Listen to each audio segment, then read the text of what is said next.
Hello and welcome to Shoot the Hostage. I'm Dan. And I'm Sarah. We're a movie show that delves into a different film each week based around a theme.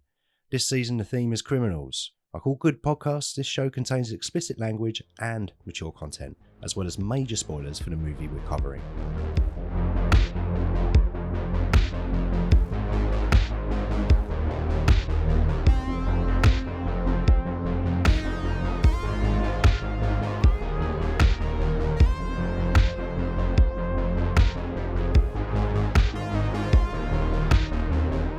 Okay, so we're back again. It's our penultimate episode of our criminal season, and we're covering I Saw the Devil.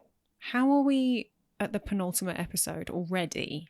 I know, right? It's gone really fast. This one's gone even faster than season one. Yeah. I mean, we didn't have 7 Police Academy movies to watch this season, so that helped. True. We're covering half the amount of movies that we covered for our first season. Yeah, you're right. We're already at our penultimate one, so we've got this one, then one more. That's what penultimate means. Yeah. And thanks for patronising me.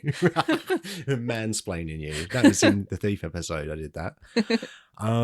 Right, yeah. So we're doing I Saw the Devil, which is a 2010 Korean movie. Yeah, my pick. Your pick, yeah, because you're a huge fan of Korean cinema, aren't you? Massive, in general. Yeah. Very much so. And this guy in particular as well. The director. Yes. Kim Ji-won, yeah. So I'm only familiar with him because of you. I hadn't seen A Tale of Two Sisters until you showed me that movie a few months ago. And you were tremendously underwhelmed, if I remember rightly. Yeah, it wasn't for me. I didn't get a huge deal out of it, I was going to say. That doesn't make any sense, does it? I didn't get much out of that movie. I think that's fair. It's not for everybody.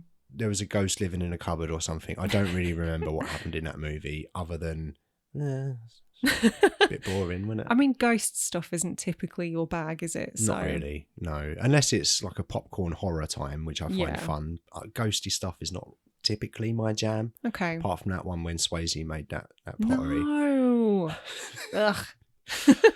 Yeah, so Kim Ji-won, we watched A Good, the Bad and the Weird recently as well, we didn't did we? in prep for this. We did, yeah, which was pretty good. Mm. I have actually seen one of his movies before, which I completely forgot about. Okay, which one? The Last Stand. When we're talking about Korean movies, I don't think we can include that one. He directed that movie. He did. I'm talking about his filmography, not Korean movies necessarily. All right, that's fair. But yeah, apparently Arnie's a massive fan of I Saw the Devil and wanted to work with this guy, so that's how that came about. I heard he's a huge fan of I Saw the Devil and a stogie. He does like a stogie, put a fucking stogie in your gob. That's proper manly, that. Like, let's put a phallic thing in our mouth. That's how you know. Isn't it? Yeah. A good stogie. Straight to the manosphere. Also, Kim Ji-won has a movie coming out this year called Cobweb.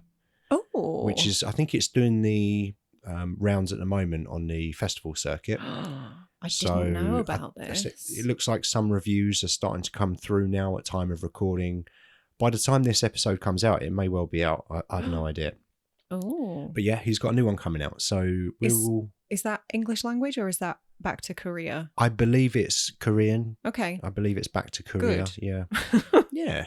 Who's in the film? Who's in the film, you ask? Yes, I do. So we have Choi Min-sik plays Kyung. He's, I guess, Old Boy, which I watched for the first time last night.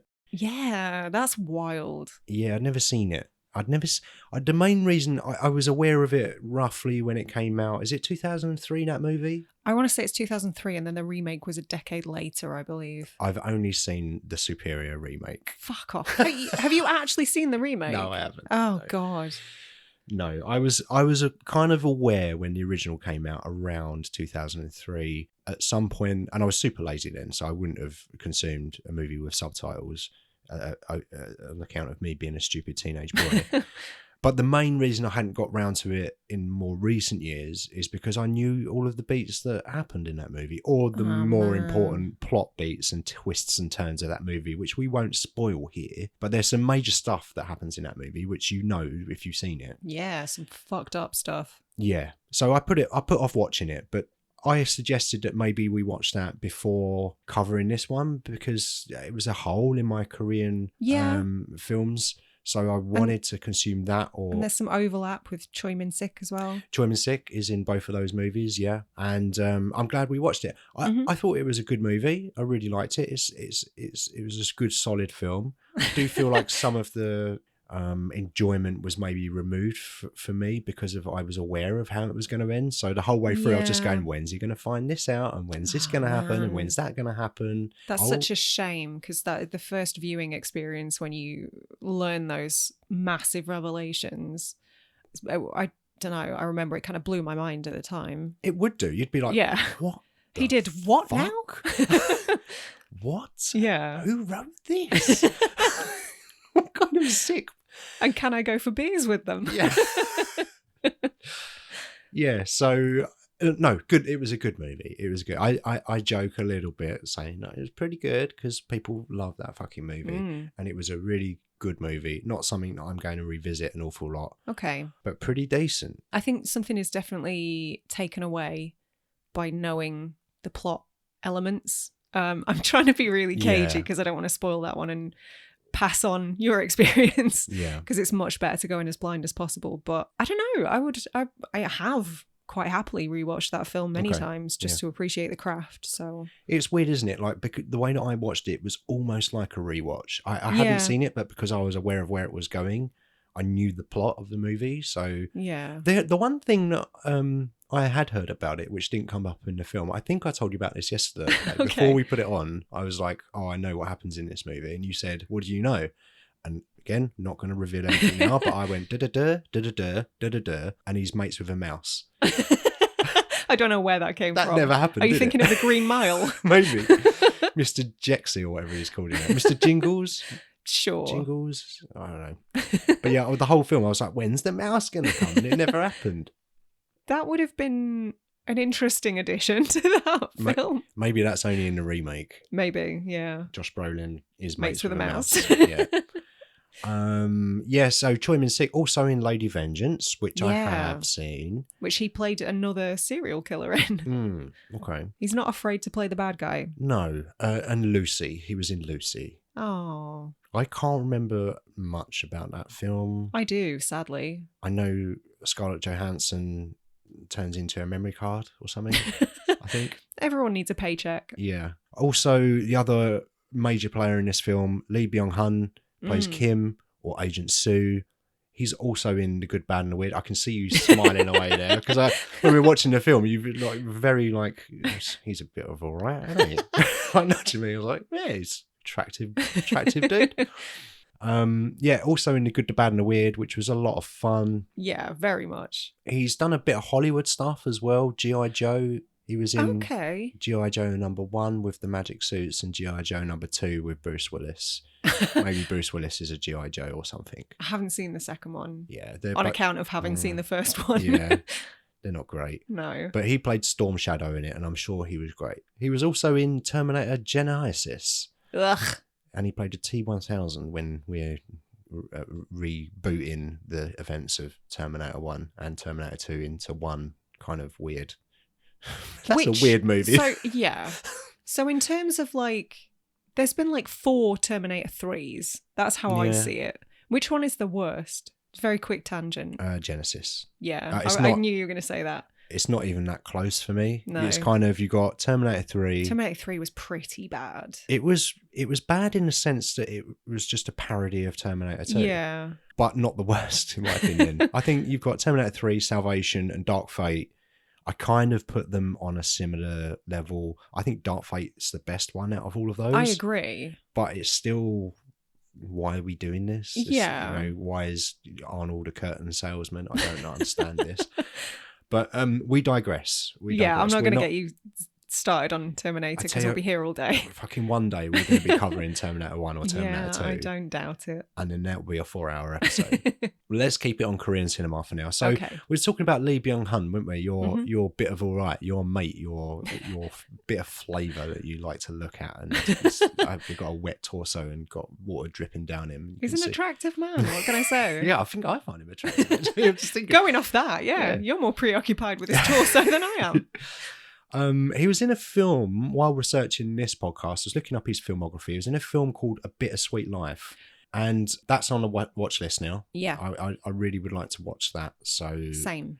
we will procure that. I did look for it on the various streaming platforms that we're members of, and they weren't on any of them. Well, so this is the issue. I think obviously I love Korean cinema, I really do, but most of what I've seen is the stuff that's readily available in the West. There must be so much that doesn't really get exported or pushed in the same way. Like, I don't know, for every Parasite, there's going to be a dozen other decent films that we probably don't get a look in the West, which is a real shame. But yeah, I'm gonna work a bit harder to track some of them down, I think, now. Well, that can be your job. Okay. Because I think I'm certainly not as well versed in Korean cinema as you are. I've seen less than 10, I would say. I made you watch Project Wolf on thing a few weeks ago, and you did not like that one. Yeah, I didn't care for that.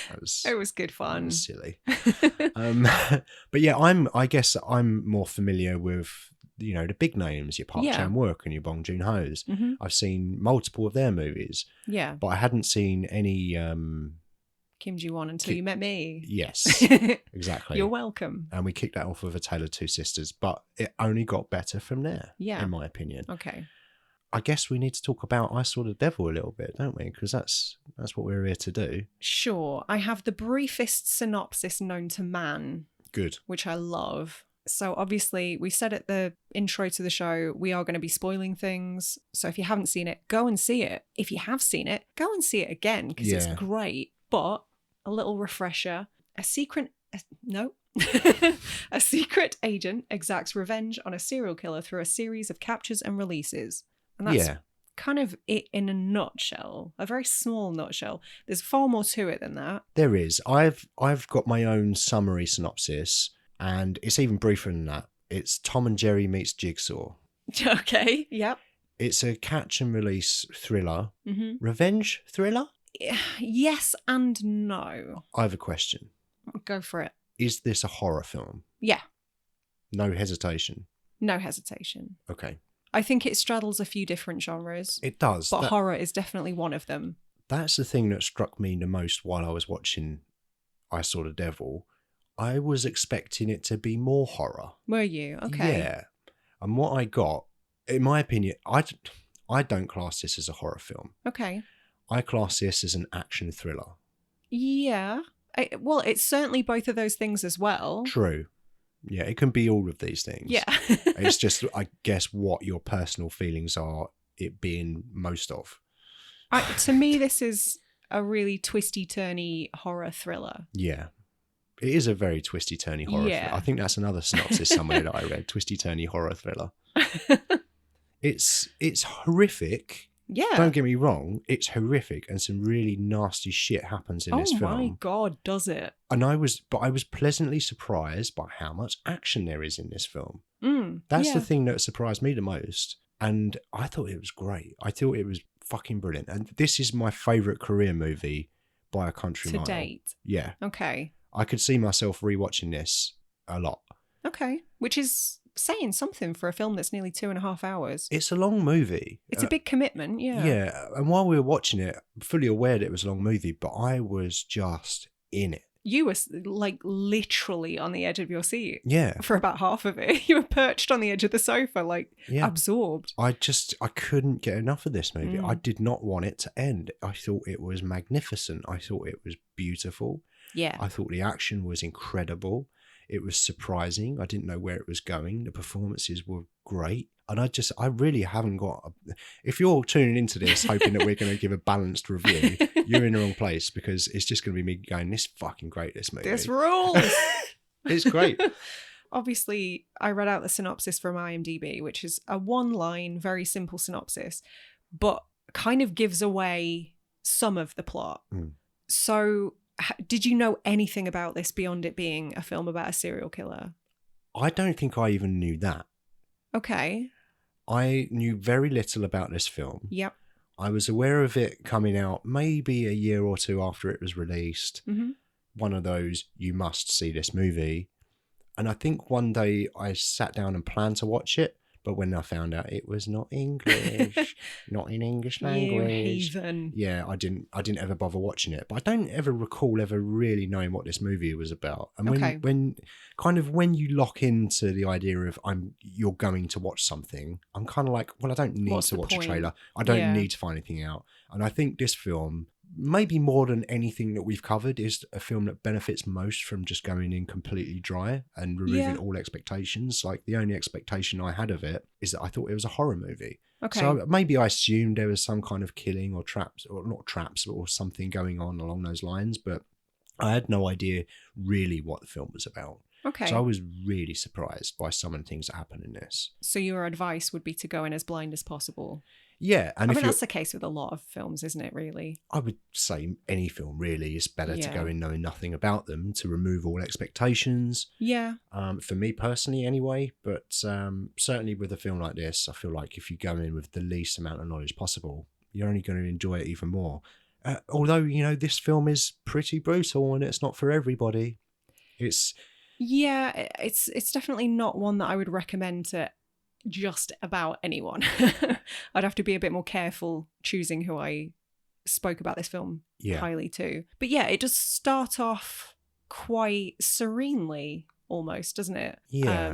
You mean with the landscape, the setting, yeah, like the car. It's cool. You're kind of seeing things from the driver's point of view, cars driving through snow. There are almost like angel wings on the mirror. Yeah. I don't know. It's a lot of really cool visuals.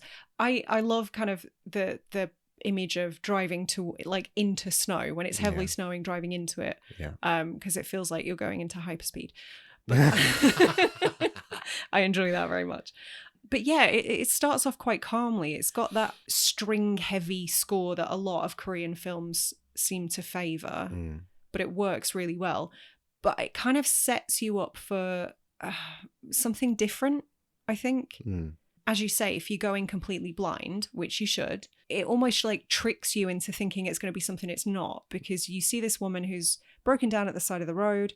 She calls her partner, who Agent Sue, that we kind of somewhat learn is some kind of secret agent. Yep. I mean, one thing I love about this film is that we're never really told anything explicitly. You have to really pay attention to the dialogue and pick things up along the way, because I don't remember being told at any point that he was a secret agent, not explicitly anyway, but obviously the job that he's doing at the start, the clothes he's wearing, the earpiece and stuff, you piece it together. Yeah. He's obviously some kind of enforcer. Yeah. I assumed like a CIA or something. Yeah. The Korean equivalent. But yeah, you kind of have to pay attention. It's not really given to you, but also it's not really important. No, no. I think the important thing to know is that he has training. Yep. And he is some kind of enforcer of law. I don't think it's really important what form that is, or for what form that's in. But yeah, you're right. It does start off quite serenely. You see the snow, you see the landscape, and immediately I'm thinking of David Fincher.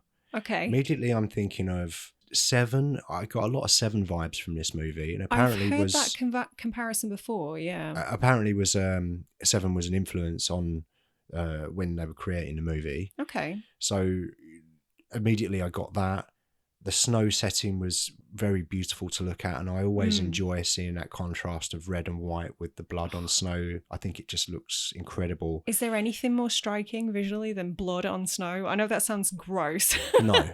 But it does look beautiful. Yeah, you're right. And they did something similar in The Raid 2, where they've got the white kitchen, they've got the claret running over the white kind of tiling in the kitchen, and that's a similar. White and red just kind of blend together. Just those stark contrasts. He says while wearing a red and white shirt. Yeah.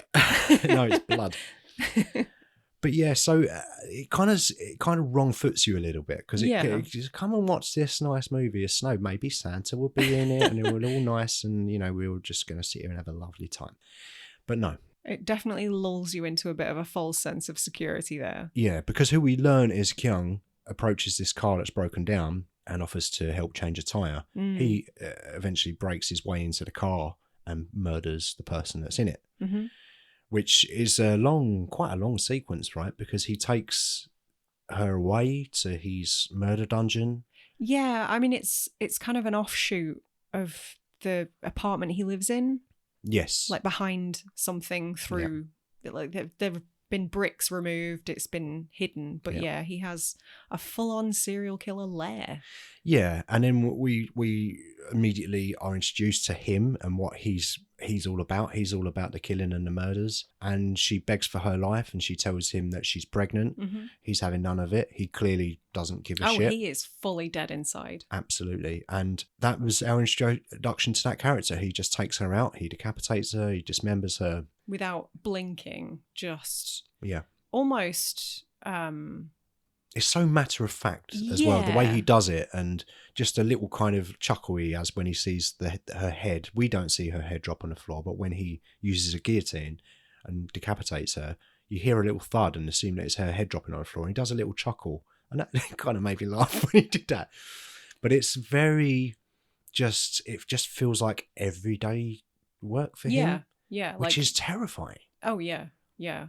But I love that because it's rare you see psychopaths portrayed in that way. There's always they're always either sort of cartoonish or there's an attempt to humanize them, which I don't necessarily think works or should be the case. I think it depends on a project and a story you're telling. I guess, like, this guy isn't a Hannibal Lecter. He is just a stone cold, no charisma, no nothing. He's just a fucking arsehole who will rape, murder, like, dismember anyone that gets in his way indiscriminately. Yeah, but I don't think it's necessarily people that get in his way. There's obviously people that he encounters throughout the movie that he doesn't like, and he kind of seems to get more bold with the things that he's inflicting on people, and I think that's because there's escalation in the movie. Mm-hmm. But I think more than anything, he's just doing shit that he wants to do, and that's terrifying. Yeah, his motivation is just... This is fun to me. Yeah. But it's terrifying because you can't negotiate with that. There's no compromise there. It's like, well, what do you want? And he's like, well, I want this. I want you to die. I think that's kind of the crux of the film, though, because obviously you said at the start, do I consider this to be a horror film? I do, but if we're considering revenge films their own kind of subgenre, I would put it first and foremost as a revenge film. Mm. But I don't know what it is. Korean revenge films just kind of hit different. They're built different. Western revenge films generally have, here's the inciting incident, now we're on to the revenge portion. It's fairly cut and dry. Whereas Korean films seem a lot more, the ones that I've seen anyway, I can't generalize, I can only talk about the handful that I've seen. But from what I can gather, it seems to be more about, this one especially, deconstructing the subgenre as a whole and questioning, like positing the moral element of it. And because, you know, in your standard revenge movie, you're supposed to side with the person seeking revenge because they've been wronged. We're supposed to want them to get their own back, you know, to enact vengeance. And in this case, it's nothing but shades of grey.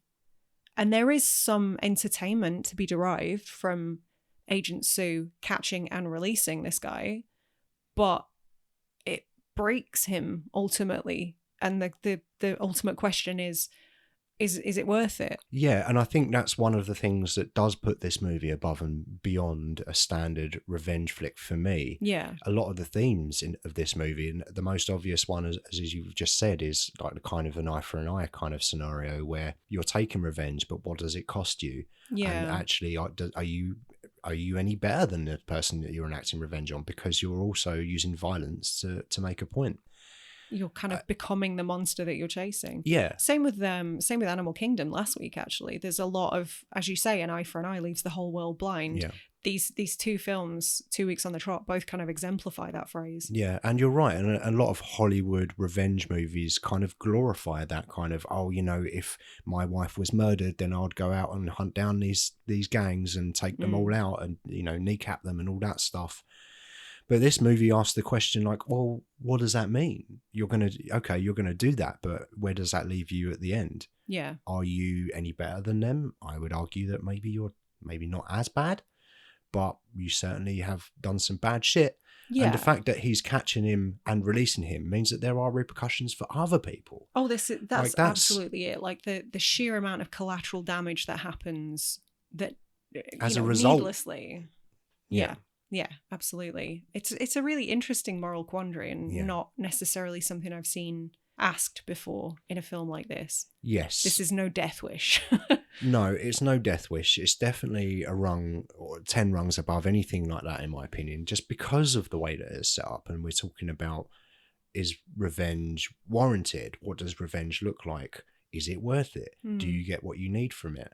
And the other thing that I was thinking of, and it's kind of along a similar line, similar realm, is the use of fear as a way to control.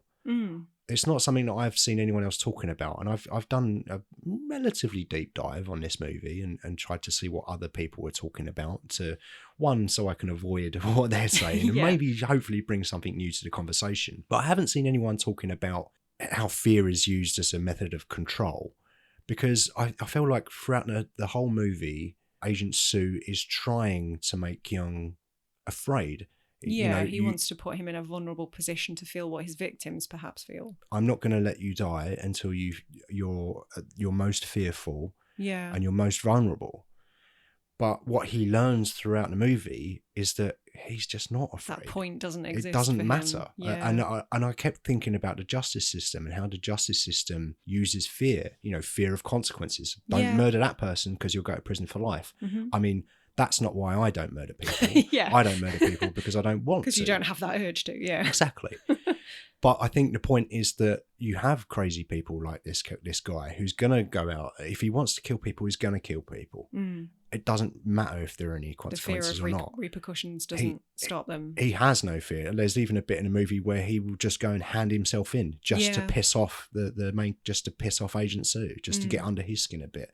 And I kept thinking about that and the fear thing. It's not something that I've seen discussed anywhere else, but for me, and maybe it wasn't intended by the director and in the writing of the piece, but for me, as a subjective view, that's all I could think about throughout the movie is he's trying to make this guy fearful, to maybe think about what he's doing to other people, but he just doesn't feel that. There's something that he doesn't have. Yeah. And you can call it evil, you can call it a monster, but he's a human being, and some human beings don't have that. I mean, yes, obviously he's horrible, he's disgusting, he is a monster, he is evil, but I feel like those terms are used in a way to distance themselves from these people. To make them seem inhuman. So we don't have to confront it. That's exactly what I'm thinking, Yeah.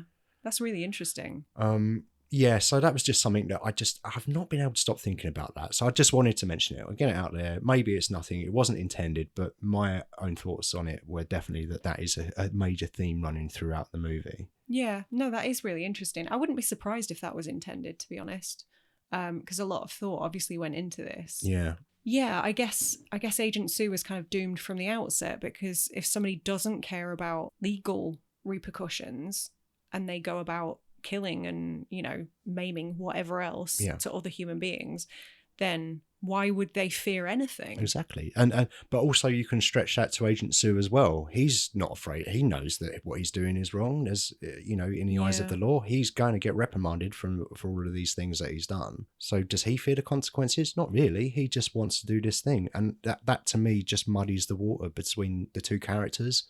It blurs the lines. Do you think it's that he doesn't fear consequences, or just that he's so blinded by his singular need to enact revenge?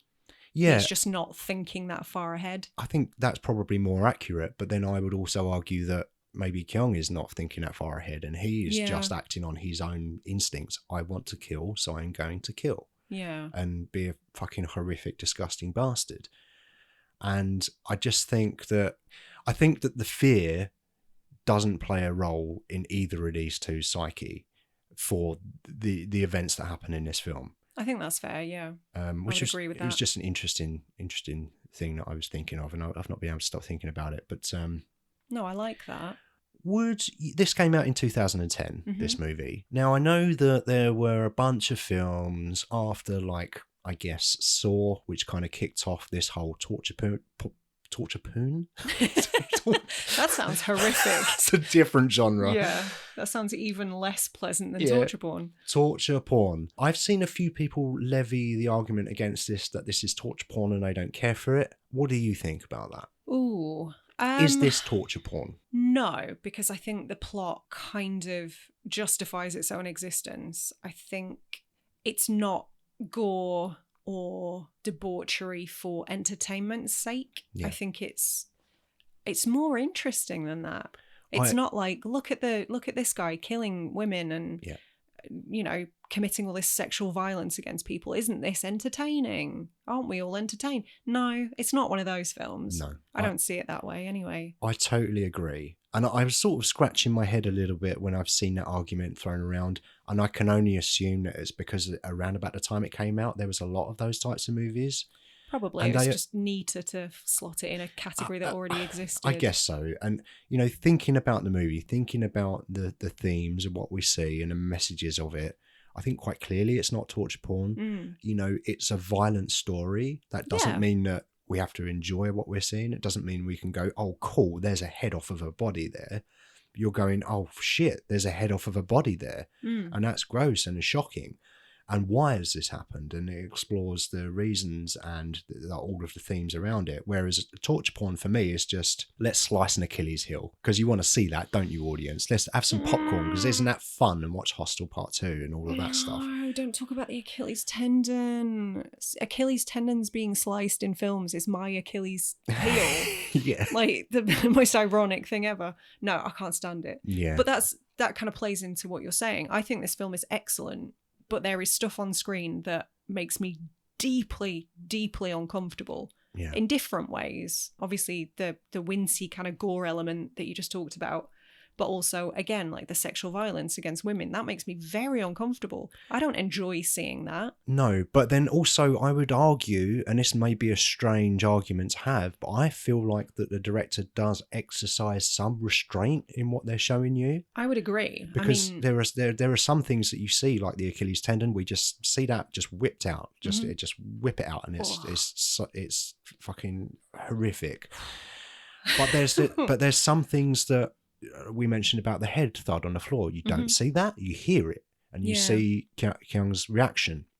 And then there's other things where you see him maybe sharpening a knife, and then the camera will move away from that area and you see the aftermath of what's happened. So I actually think there's quite a lot of restraint shown in this film. And if it was torture porn, it would just show you all of that. It would be non-stop. Yeah, I definitely agree with you there. I think... That's not to say that there aren't some scenes that are really difficult to watch. And I think the most difficult one is with the kid. Yeah. Oh, man, that's genuinely horrific.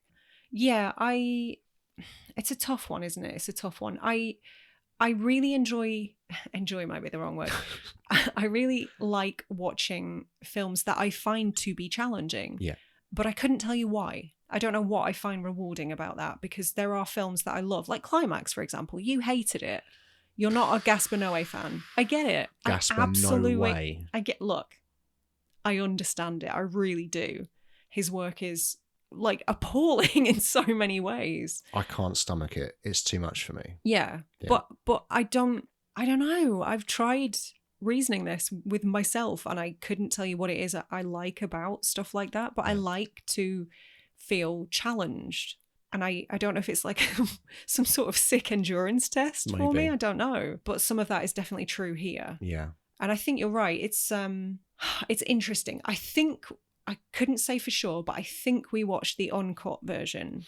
Okay. I did read that the Korean Film Classification Board did ask Kim Ji-won demanded that he remove some footage from the film to even get a release, because if he hadn't cut it, it would have been restricted, which means no home video release at all. Seriously limited. So he bowed to pressure and did the cuts. Yeah. But I also read in another place, such as the internet, contradictory opinions everywhere, but I did read somewhere else that the international version was the uncut version. So I'm assuming we watched the uncut one, but I couldn't say for sure. Okay. I mean, I would assume so. I would hope so. Yeah. But just kind of going back to what you were saying, I think you're right in that he shows restraint, because there is some deeply uncomfortable, horrific shit on display that wouldn't be out of place in, say, a Hostel film. Yeah. But it's kind of sparse. For a film that's nearly 2.5 hours long, it is quite plot heavy. And the gore is just sort of peppered throughout rather than relentless. I think there are, because it's so long, there are more than a handful of extremely violent scenes. Yeah. Some of them depict violence against completely innocent people, like the child or the police chief or Agent Sue's fiance. Those are particularly difficult to watch. And then there are other instances of extreme violence, but they're against the serial killer, and oh God, we haven't even spoken about cannibal yet, but we're going to get there. Also against those people. So in a lot of ways, I think he's setting this world up for you. He's introducing you, look, we're in a violent world here, but don't worry, most of the violence is going to be against these horrific people. Yeah. But should we be doing that? Why are you enjoying this, audience? Why are you liking it? Why do you want to see more violence? I feel like it's more, I don't know, it's just done more interesting than anything I've seen in a long, long time. Because I feel like a lot of people are saying this is too violent, and maybe it is for some people. If it's too violent for you, fair enough. I'm not going to judge you for that. I understand that. Fine, totally. It's not get for it. everybody. Yeah, 100%. But for me, the violence kind of is the point of it. Yeah. Because he's shown you how futile it is to just blindly just try and enact revenge. Where's that going to leave you? Yeah. Oh, and now you're broken as well. Yeah, you just end up in a cycle, and then where does it end? Yeah. So I feel like it's actually in many ways anti-violent, this movie. It sounds weird to say, but that's my feeling of it. I think that's the message, isn't it? I hope so. Ultimately. I hope so, yeah. I think so. Yeah. It is definitely. But also it's just a good old fun time, I think, some of it, you know? I was just about to say it's kind of impartial, but I'm not sure if it is. Because at some places it does come close to just condemning everybody's actions. Yeah. But I think even the police chief, you know, he is the father of Sue's fiance. Oh, and he has a hand in the whole thing. Well, yeah, but he does also say you need to stop. Yeah. You need to stop. Yeah, but only after he's kind of given Agent Sue the suspect lists and, you know, sent him on his way. Oh, he gave him the suspect list, didn't he? Yeah. So he definitely had a hand in it. I don't know if he knew. I mean, he must have known or like been able to piece together that there was some sort of revenge plan in place. Yeah. But I think the fact that at some point he decides maybe this is not the right thing to do. Yeah. That kind of his dialogue in the film was maybe one of the most telling moments for me, that was showing me the point of view of this movie. This is pointless. Yeah. Why are we doing this? It's not going to bring her back. Yeah. It's not going to fix anything. Yeah. Yeah. It's interesting, though. The whole film is really interesting. And the questions that it asks are kind of unthinkable. But I absolutely understand why, if one of your loved ones was taken away in the heat of the moment, you would want revenge. You would absolutely, from your heart of hearts, want the perpetrator to be taken out. I get that. But it is sort of forcing you to examine the repercussions of that. Yeah. And this is kind of, I feel like this is not really set in the real world. This is kind of, it feels like a John Wicky kind of like this Our World but extra in a way. So it doesn't feel quite like. I'm not sure on that point. And I'm going to tie that into one of the notes that I made, actually. Something that I've observed about Korean films, the ones that I've seen anyway, is that films like this that exist that tackle really, really heavy subject matter aren't afraid to also shoehorn in a little bit of like gross out humor. Like at the beginning, when Agent Sue sort of starts on his mission of revenge and he's trying to go through this list of suspects and he visits a couple of them and brutalizes them. The first guy that I think he goes to see is just kind of jerking off in front of porn. Yeah. And it's grotesque. And it's straight out of like a gross out comedy film. It feels quite out of place unless you've seen a lot of Korean cinema and kind of start to realize that, oh, maybe they've just got a fucked up sense of humor. Yeah. Because that does seem to happen a lot.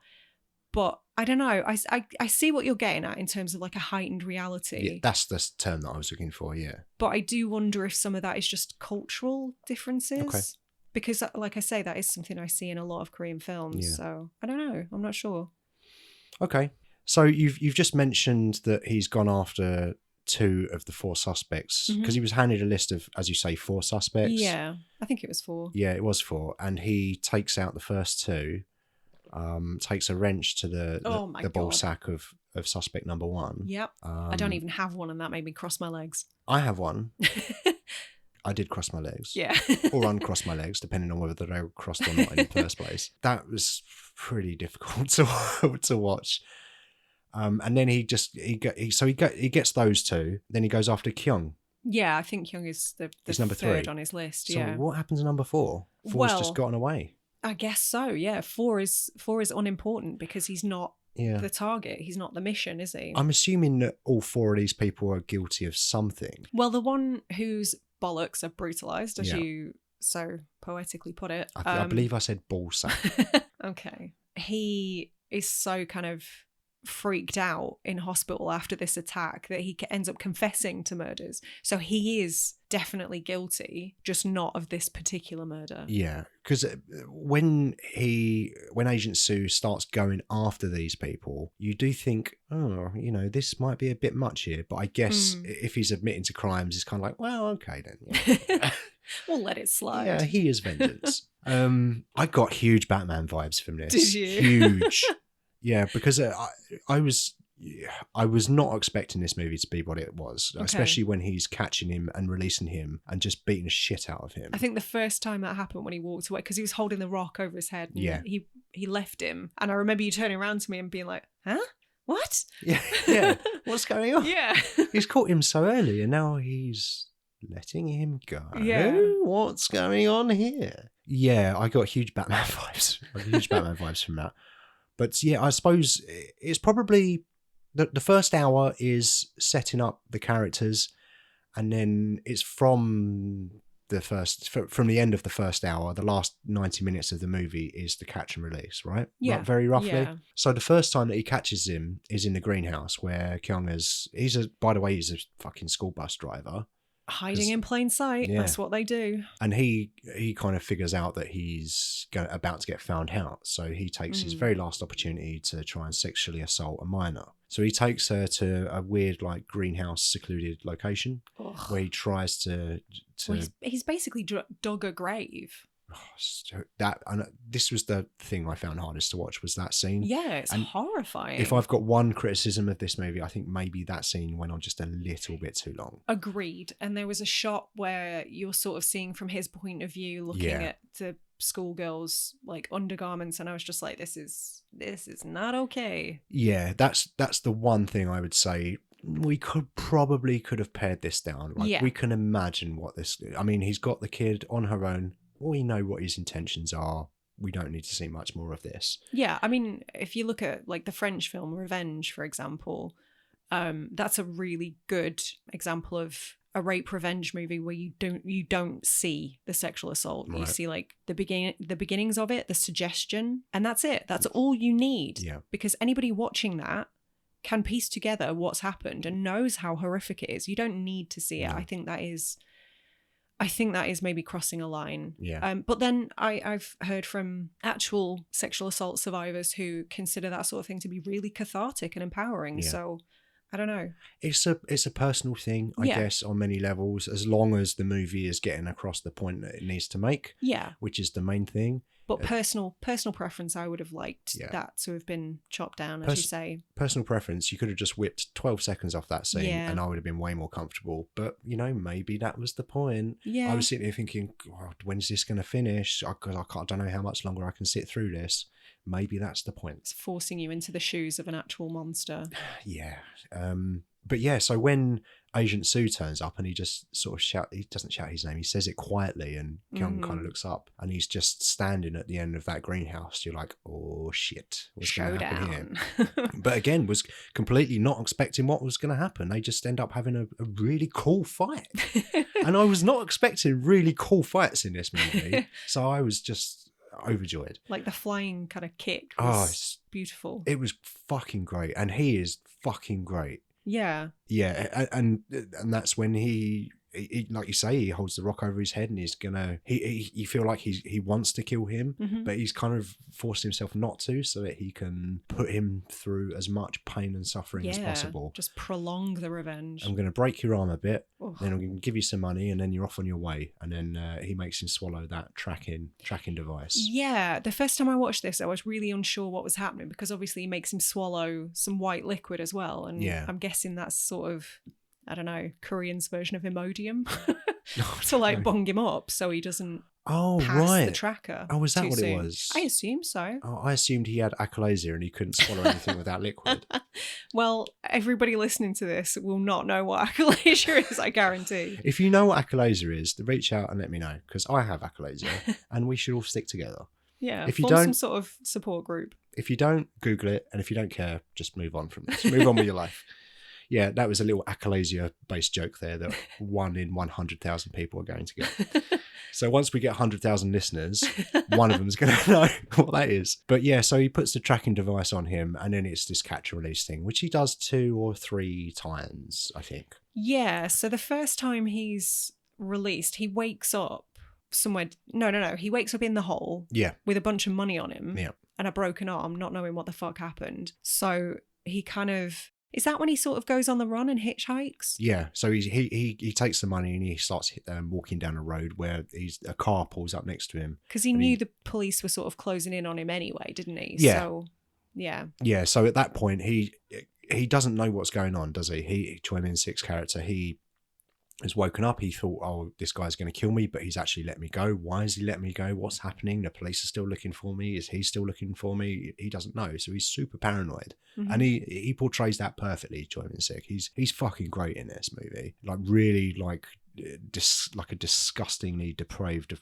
performance, but also like the shock and the confusion that he shows throughout the film. It's super well done. He's not afraid to go to some dark places. Yeah. And actually, I read something that he sort of went a little bit too method when he was in this film. Okay. And he caught himself because he was in an elevator with somebody and somebody had been rude to him and he was thinking, I could just murder you. And he had to go, fuck, this has gone too far. Right. Yeah, I can't remember the exact anecdote. Well, I think about that sort of thing every time I see a Ben Shapiro video. So, understandable. Yeah. Yeah. But then, yeah, he said he was another instance, I presume, where he was in an elevator with a young woman and she recognized him from his films and looked on kind of in fear. And he sort of had to turn around and adjust himself and just sort of say, I don't know if this is kind of paraphrasing, but he says, I don't kill people anymore, so you don't need to be worried about me. I'm human, not a killer. Yeah. Anymore, yeah. But I don't think that would really bring me much comfort. No. Perhaps that was lost in translation. Yeah. Who knows? Yeah, perhaps. Let's hope. Perhaps. But I think just going back to him doing the catch and release stuff, I think when he releases him for the first time and then Kyung enacts his violence against other people, that's when I start to lose respect for the main character, because he's allowed this to continue. He's released him, so he's put other people in danger, and another woman actually does get sexually assaulted in the doctor's surgery, I think. Well, yeah, before that, I mean, you could argue that the murders he does just before that are fine because he murders 2 murderers. Yeah. But that taxi sequence is so good.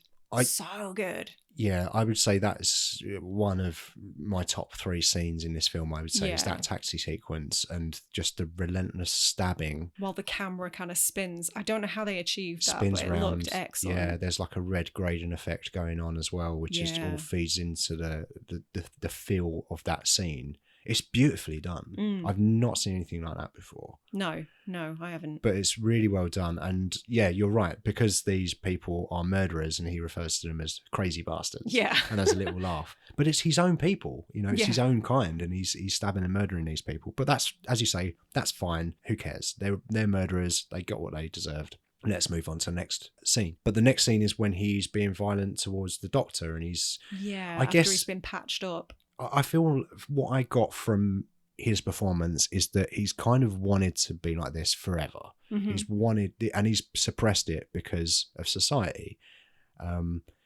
He has always wanted to be outspoken and probably violent and hold some sort of power over people, but he's never really let it out to its full extent. But now he's kind of about to go to jail, so why not do all the raping and intimidating that I want to do and violence towards people? And he sort of says to the doctor, he tries to bully him into taking off his glasses, and then a nurse comes in and then he sexually assaults that nurse. That's horrible. But everything from that point forward is all because of Agent Sewers letting him go. That's all on him, 100%. I mean, obviously he's not carrying out those crimes, but he's responsible for them. So and that's when you start to go, it's not Can't good, really this side catch with release you thing. anymore. Yeah. But it's interesting because Sue comes in quite calmly as well. Like he's almost got like this singular vision, like I'm just going to get this revenge and it doesn't matter who gets hurt in the process of this. Yeah. Because he very slowly walks into that surgery while Kyung is sexually assaulting the young woman. Yeah. But he very slowly walks in and bashes him with a fire extinguisher. It's quite methodical. It's quite methodical. There doesn't seem to really be a sense of urgency. Just prior to that, he's just putting the earphones in. Oh, let's see what I wonder if he's raping and murdering. Yeah. Oh, he is? Yeah. Well, I guess I better go and take care of it. Like, there's no urgency to him. He's just got this singular vision. No, my mission is to make sure that he's... torture this guy. Yeah. And he's like getting him to the point where he's about to do these really horrible, horrific scenes. Actually is too late a lot of the time, and a lot of innocent people are harmed, injured, or killed because of him. So that's when I start to sort of lose respect for his character a little bit. Absolutely. But that's what makes this film so interesting, is that moral grey area, that quandary of like, well, it seems like he was doing a good thing, but no, he's lost focus. And that's when he does the Achilles little slice. No. And then that's when he has the speech as well, and he says, "Come on, grow up, man. Your pain's only beginning. This is just the start of your suffering." And the nurse goes to leave, and he says, "No, don't leave. You need to stay and patch him up." Yeah. So he patches him up, sends him on his way again. And I think that's the third time. That's when we were introduced to. I remember when we were watching the film, and you see Kyung's character approaching this figure that's feeding some dogs, I think, outside. Oh, yeah, and his you cannibal went, friend. I forgot about these people. And I was watching it thinking, how the fuck can you forget about these people? These are insane. I mean, there's a lot that goes on in this film. There's a lot that happens in this movie, in my defense. And then, and I was not expecting cannibals to appear. I didn't know what to expect from these people. But no depravity is off the table in this movie. But it turns out that his two friends had taken over this house, murdered whoever was in there. It was keeping some prisoners as well, I think, right? There was a lot going on, I think as like a food source, I guess. Keep them alive, it keeps the food fresh. At least they were thinking about, food hygiene. I've never been so happy to be vegan watching this film. But the whole sequence in the house is incredible. There's some really good shit that happens in there. There's the fight because Agent Sue eventually comes to that location. Obviously, he's still tracking him at that point, and he has a fight with the cannibal guy, big old cannibal dude. Stabs him in the hand. Ugh.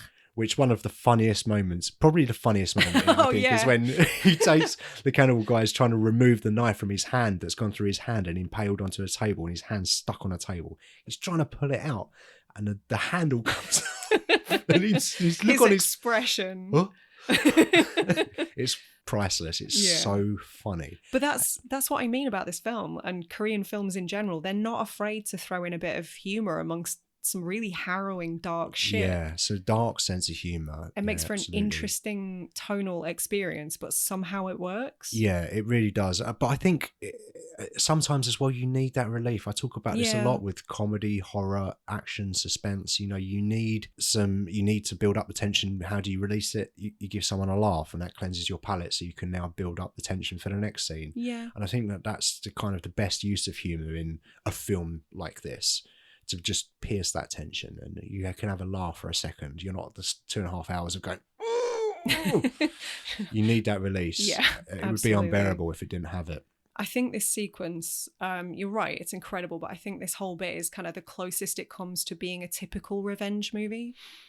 Yes, because of the action? Yeah. Okay, This is the sort of thing you would expect when you hear this is a revenge film. Yeah. it's sequences like this. Yes. So he has a fight with the cannibal guy, stabs him through the hand, as we've said. Kyung has kind of heard a bit of commotion, so he grabs a shotgun and goes after Agent Sue. And Agent Sue is running away. He jumps out of a window. Yeah. I really enjoyed that. He jumps out the window and then climbs back up again. Yeah. I know, because I'm thinking, yeah, get out to safety. But he just immediately goes back in. And then I'm sort of simultaneously going, what are you doing? But also, fuck yeah, you're a double hard bastard, aren't you? Yeah. Go and get him, Agent Sue. Just don't let anyone else get hurt, please. Put this guy in the next John Wick movie. Right? Please. He was fucking great. Yeah. Yeah, he could definitely be in a John Wick movie for sure. Mm-hmm. Yeah, and then you've got that sequence where he does the Home Alone bit and he throws the spikes down the hallway and is it like stands fishing hooks or something? Fishing hooks, yeah, that's it. And I don't know, it's just at this point in the movie, I'm just thinking, I'm loving this. What else are they going to do that I'm just going to think is like a 10 out of 10? Like the traps on the floor and everything. I just thought, there's so many ideas in this I just loved. Yeah. So what happens after that? Agent Sue kind of takes him to, I don't know what it is. Is it some sort of private health facility? Because he's there with his colleague who gave him the tracker, right? Yeah, I don't know, maybe like some covert health facility, as you say, for taking prisoners. I don't know. Who knows? But he thinks that he's passed out. Yes. But he's not. He's Right. come to and he's overhearing the conversation about the tracker. Yeah. And that's when he sort of seizes his opportunity to get one over on Agent Sue. Yeah. Yeah. In possibly the most disgusting scene of the film that isn't even gore based. Oh, right. Yeah. I know what you're talking about. Yeah, Yes. you know what I'm talking about. So he goes to the pharmacy, procures a bunch of laxatives, Ugh. and then sifts through his own feces to fish out the tracking device. Yeah. So he figures out that he's being tracked and he removes that tracking device so that Sue can't find him anymore. Pops and it then, out. Yes. And then we're in the tail end of the movie because he's Mhm. going after Sue's family, or what remains of Sue's family, because that's all he cares about at this point. Yeah. You know, Sue is trying to make him think about his crimes and how he makes people feel. But ultimately, He doesn't. he doesn't care. He doesn't give a shit. And all Kyung cares about at this point is, all I need to do now is just make this guy as fucked up as possible. Just screw him over as much as I can. Mm-hmm. So he goes to kill the rest of his family, who's the police chief and his fiance's sister. I believe so, yeah, sister-in-law. She gets killed. Yep. I assume that the chief probably dies from his injuries. I'd be surprised if he pulled through from a dumbbell to the Yeah. head repeatedly. And then once that's done, he goes to hand himself in to the police, which is the ultimate fuck you. I've killed everything that you care about. I've removed everything that you like and find comfort in and care about in your life. And now I'm going to hand myself in. So Now you're not even going to get to kill me. now you're not going to get your revenge. It was all for Yeah. nothing. And visually, that's a really cool moment, seeing this guy kind of disheveled, covered in blood, injured, holding a huge kitchen knife in his hand with his arms up in the middle of a busy street in Korea. That was quite a cool visual. It was a really cool visual. And at that point, I'm thinking, oh, this movie's over. Like, what a ride this movie has been. I've fucking enjoyed every single moment of this. And I'm going to be thinking about this for a long time. Hoo-wee. I'm glad that it's over now. I can breathe now. Oh, wait. What? Agent Sue appears out of nowhere in a 4x4. And I love this bit. It's so fun. I tell you what, I was a gnat's cock away from punching the air here. Because like we're saying, like we've said, Kyung wants to hand himself in so that Sue doesn't have the satisfaction of catching him again. So when Sue reverses and does that thing that Jack Traven does in Speed, when he gets the door to come off the car, he drives really fast up to the killer and does a spin. And he goes in, like he gets him to go into the car and he just drives away and he's got him again. And that was such a cool sequence. Yeah. I can't wait to watch this again. Honestly, I can't wait to watch this again. That makes me really happy. And then that's when he takes him back to Kyung's His own dwelling. lair. Yeah, his own murder lair, which is very fitting. It's the perfect Yeah. place to finish off this story. And he has that conversation with him, doesn't he? And Kyung at one point is saying, "Please don't kill me. You know, I don't want to die," and But all that he's stuff. just acting. But he's just acting. It doesn't mean anything. And actually, when he starts telling him the truth, he says, "No, I'm not afraid. I don't care. Mhm. This has all been for nothing. Yeah. You've wasted your time. People have got hurt. It doesn't, like, I'm not afraid of you. So yeah, what you've already lost. You've already lost. I've taken everything from you. I think that's the most impactful bit of dialogue in the whole film. Is just like, who do you think's won? Yeah. You've already lost. Yeah. Well, it's kind of feeding into the theme of the entire movie, and it's a nice little capper just to go, this is definitely the movie you've been watching. Yeah, so he calls earlier on in the movie. Sue had contacted Kyung's family. That's how he found him, wasn't it? Yeah, because it was his son. That's right. His estranged son who told him the address. Yeah. So Sue's got Kyung tied up, and he's hooked him up to a guillotine. His own guillotine. Yeah. And also to a door. So that when the door opens, guillotine falls, his head comes off. But he's also made Kyung bite on a piece of rope that is holding said door open. So if someone opens the door or he opens his mouth, he gets his head. It's a head off of a serial killer. Yeah. And his family turn up because Sue has called his family and said, you know, go to your dad's house. He wants to say hello. It's going to be a beautiful family reunion. Yeah. And they go to open the door, and he gets a head off him. Mm-hmm. And that's pretty much the end of the movie. The final shot is Sue hearing the reaction of the family. Oh yeah, he's left the tracker in there. Yeah, he's hearing the aftermath or their reaction to the decapitation of their son and father, and he has this huge release. I feel like in that moment, all of a sudden, that grief has hit him. It's not just that. I think it's the grief of losing his partner. It's the realization that it's his fault that his partner's family are now dead, that he's passed on this grief to the serial killer's family. Yeah. Hearing them break down is kind of what makes him break down. Yeah. That seems to be the catalyst. Yeah. And he realizes, what have I done this for? Yeah, he does seem to have a realization in that moment, definitely. I kind of had a fleeting thought while I was watching it as well, while he was walking away, and that he has that sudden hit of grief. Earlier on in the film, I think it was at his fiance's funeral, he started to show some emotion. He started to cry,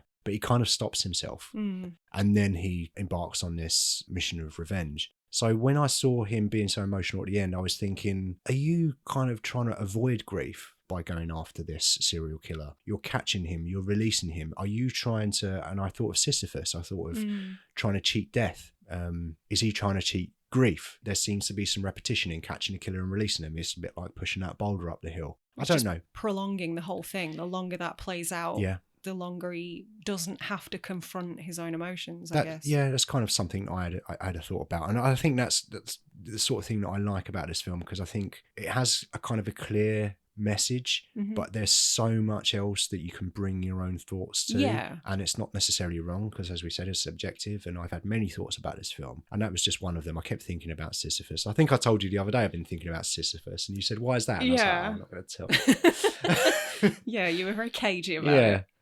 But there are many. That's a mark of an incredible film for me. Is if it's keeping me thinking days after, and there's sort of no real answer to it, and you can interpret it in different ways. Yeah, I think that's the way to make a film for me. Yeah, that's what makes something truly memorable. Yeah, absolutely, for sure. Did you know that this film was sort of loosely based on a real life serial killer? No. I don't have a huge amount of information, but there was quite a prominent Korean serial killer that was dubbed the Raincoat Killer. And that was because, well, he was a self-confessed killer, rapist, and cannibal. Okay. So, right. What a winner. So, I'm sure his parents were very proud. Right. So Kim Ji-won's kind of put all of these characters into elements. Taking elements. Right, yeah. I see, yeah. He's currently still on death row, but I did read that Korea hasn't executed any prisoners since I want to say 1997. So it's unlikely that he'll be executed, but he is still on death row. And he was dubbed the Raincoat Killer because he wore a yellow raincoat during expeditions to lead police to his victims' remains, basically to the crime scenes. And so the media dubbed him the Raincoat Killer because we love a catchy name for our serial killers, don't we? Yeah, you've got to give them a name, because how else are they going to market it? How are they going to market these stories? Well, yeah, nobody's going to make a Netflix documentary about somebody called Dave, the Raincoat Killer. Yeah. There's your story. No, they did. He bought a bank, remember? Oh, shit, yeah.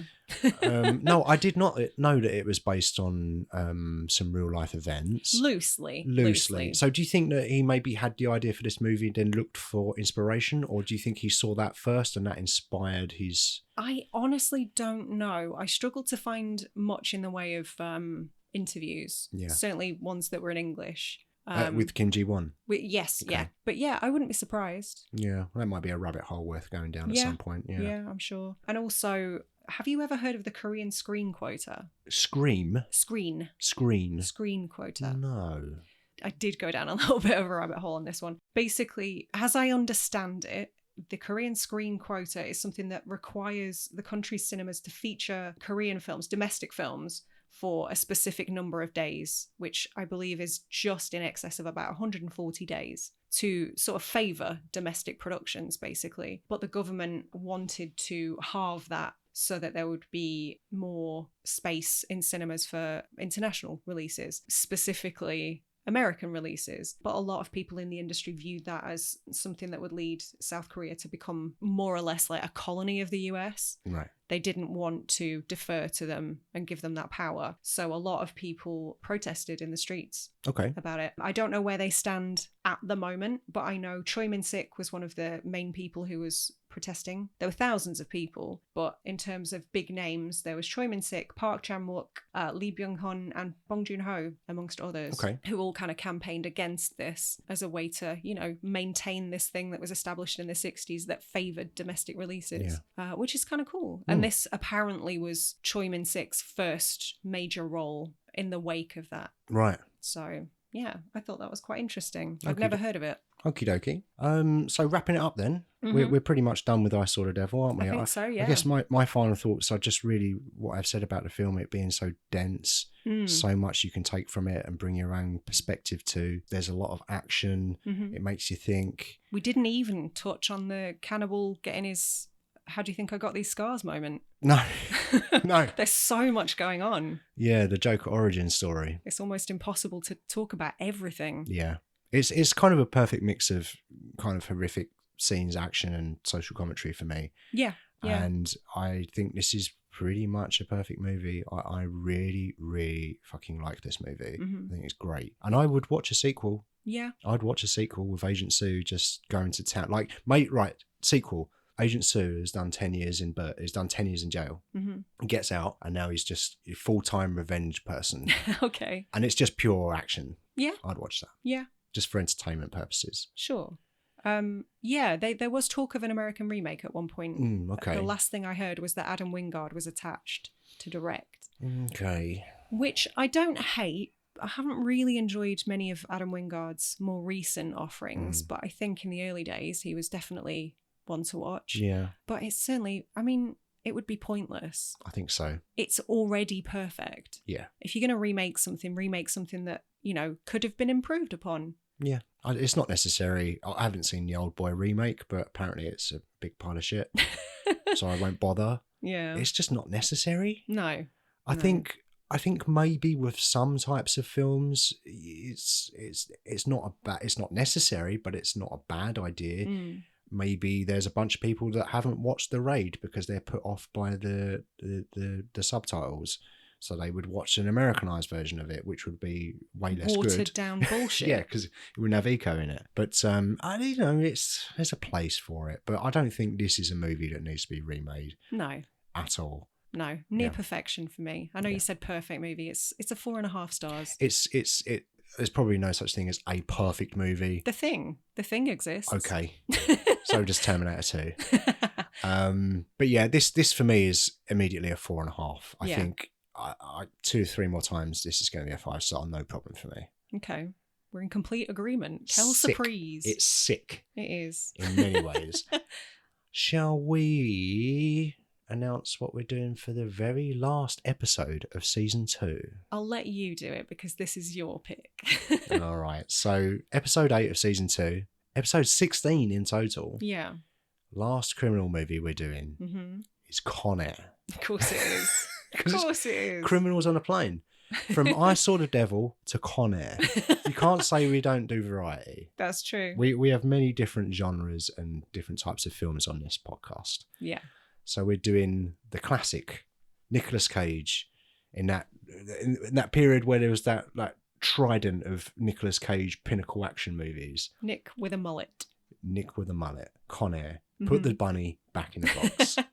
Thanks so much for listening. If you've enjoyed the show, don't forget to subscribe and leave us a review wherever you listen to podcasts. You can stay up to date with us on Twitter, Instagram, or TikTok at @STH_pod or support us on Patreon. Everything will be linked in the description.